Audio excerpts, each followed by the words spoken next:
Nagsimula nang dumagsa sa mga paliparan ng mga pasaherong uuwi sa kani-kanilang probinsya ngayong Semana Santa. Magpapakalat naman ang otoridad ng libo-libong uniformed personnel para matiyak ang kaligtasan ng marami ngayong taon. May balitang A to Z si Ace Cruz.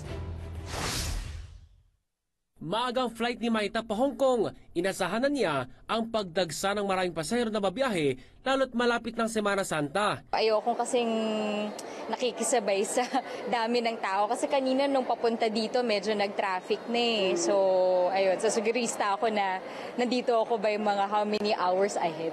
Ang OFW naman na si Jeff na galing Dubai, sinadya rin magpabook sa kapatid niya ng mas maagang flight pa uwing Mindanao. Siyempre, mahirap na sumakay din. Ang isa doon, siyempre, pag dating pa sa probinsya, pag sakay doon, mababas pa ulit ako. Mahirap na. Puno na yung mga bus masyadong sakayan sa amin. Tuloy-tuloy naman dating ng mga pasahero na mabiyahing domestic at international flight ngayong hapon sa Terminal 3. Sa monitoring ng Manila International Airport Authority, umaabot na sa 128,000 ang daily average na dagsa ng pasahero sa parehong domestic at international flights. Madaragdagan pa raw ito hanggang 15% pagpasok ng Holy Week kung saan mas inaasahan ang bugso ng mga pasahero. So give and take that dagsayan, give and take that dagdag sabihin natin another 10 to 15%.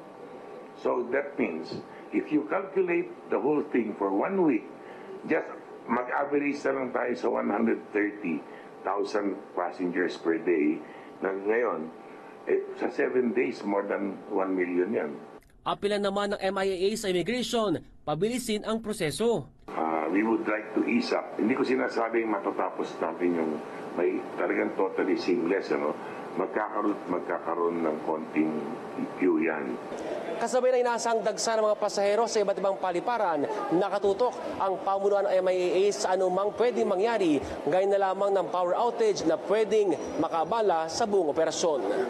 In the event na mag-fluctuate, pagpaligay natin yung T3, aandar pa rin po yung check-in, aandar pa rin po yung immigration, aandar pa rin yung x-ray at final x-ray, aandar pa rin yung boarding gate, kahit pa paano at aandar yung ilaw. Hindi ko lang mo may masasabi, baka naman yung aircon kakapusin. Samantala, nagbigay naman ng LTFRB ng lagpas 1,000 special permits para sa mga pampublikong sasakyan. Habang sa sinagawang interagency meeting, tiniyak naman ng PNP na magde-deploy sila ng lagpas 50,000 kapulisan sa bansa para matiyak ang kaligtasan ng publiko. Habang nasa 3,000 naman ang ikakalat ng mga MMDA traffic enforcers para magmando ng trapiko sa Kamaynilaan. With this, to our appreciation, there is sufficient enough personnel or manpower that is deployed in the different areas of concern, kagaya sa kalsada at sa mga event convergence sa ports and airports. Para sa Balitang A to Z, Ace Cruz.